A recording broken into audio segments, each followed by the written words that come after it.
क्या आपने कभी सोचा है कि वही मोबाइल जो आपकी जेब में है, वो आपको जीवन दे रहा है या आपसे आपका जीवन छीन रहा है? अगर आज आप भी हर सुबह आंख खुलते ही मोबाइल की स्क्रीन देखते हैं, तो ये वीडियो आपके लिए है। रुकिए, ये सिर्फ एक और वीडियो नहीं है। ये एक पुकार है, आपकी आत्मा की, आपके टूटे रिश्तों की और उस आवाज की जो मोबाइल के शोर में खो गई है।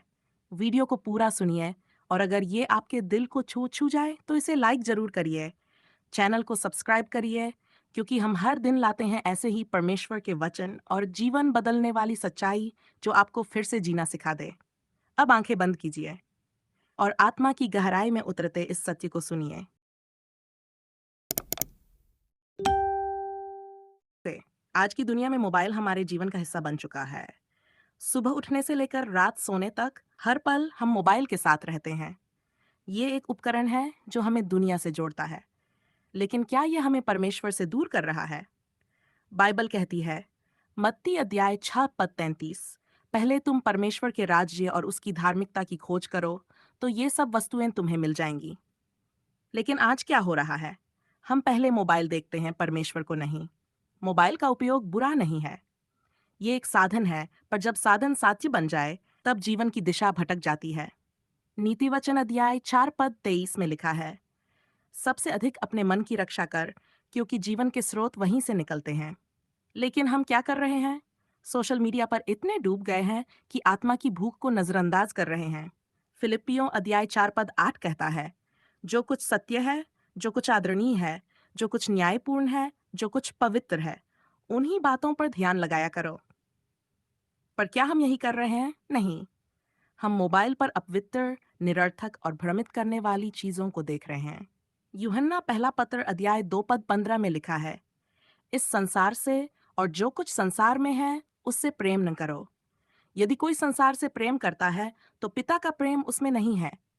हमारी आंखें मोबाइल पर ध्यान कहाँ है? हमारे संबंध टूट रहे हैं, परिवार दूर हो रहे हैं और सबसे बड़ा, परमेश्वर से हमारा रिश्ता कमजोर हो रहा है। इफिसियों अध्याय 5 पद 16 में कहा गया, समय को बहुमूल्य समझकर इसका उपयोग करो क्योंकि दिन बुरे हैं। आज समय हमारे हाथ से फिसल रहा है मोबाइल की स्क्रॉलिंग में। क्या हम अपने जीवन का उद्देश्य भूल गए हैं? मसीह ने कहा, मत्ती अध्याय 6 पद 31 से 34, चिंता मत करो कि हम क्या खाएंगे, क्या पिएंगे या क्या पहनेंगे, क्योंकि तुम्हारा स्वर्गीय पिता जानता है कि तुम्हें इन सब की आवश्यकता है। लेकिन आज हम मोबाइल पर दूसरों की जिंदगी देखकर और अधिक चिंतित होते हैं। तुलना, ईर्ष्या, लोभ, ये सब मोबाइल के जरिए हमारी आत्मा में घर कर रहे हैं। भजन संहिता अध्याय 129 पद 23 और 24 में दाऊद कहता है, हे परमेश्वर, मुझे जांच और जान ले, मेरे विचारों को परख, देख कि मुझ में कोई बुरी चाल है कि नहीं और मुझे अनंत मार्ग पर चला। क्या हमने कभी मोबाइल पर समय बिताने से पहले ये प्रार्थना की? मोबाइल से हम बाइबल पढ़ सकते हैं, प्रेरणादायक संदेश सुन सकते हैं, प्रार्थना कर सकते हैं। लेकिन जब यही मोबाइल हमें प्रभु से दूर कर दे, तो ये एक बंधन बन जाता है। प्रेरितों के काम अध्याय 2 पद 42 में कहा गया, वे प्रेरितों की शिक्षा, संगति, रोटी तोड़ने और प्रार्थना में लगे रहते थे। अब हम किस संगति में हैं? मोबाइल की आभासी संगति या विश्वासियों की आत्मिक संगति? आज प्रभु हमें पुकार रहा है। वो कहता है, हे मेरे पुत्र, अपना मन मुझे दे। क्या हम सुन रहे हैं या मोबाइल की घंटियां प्रभु की आवाज को दबा रही हैं?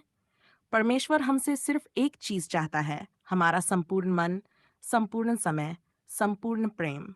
लूका अध्याय 10 पद 37 में यीशु ने कहा, जा तू भी वैसा ही कर। जैसे भले सामरी ने दया दिखाई, वैसे ही तू अपने मोबाइल के उपयोग में विवेक रख।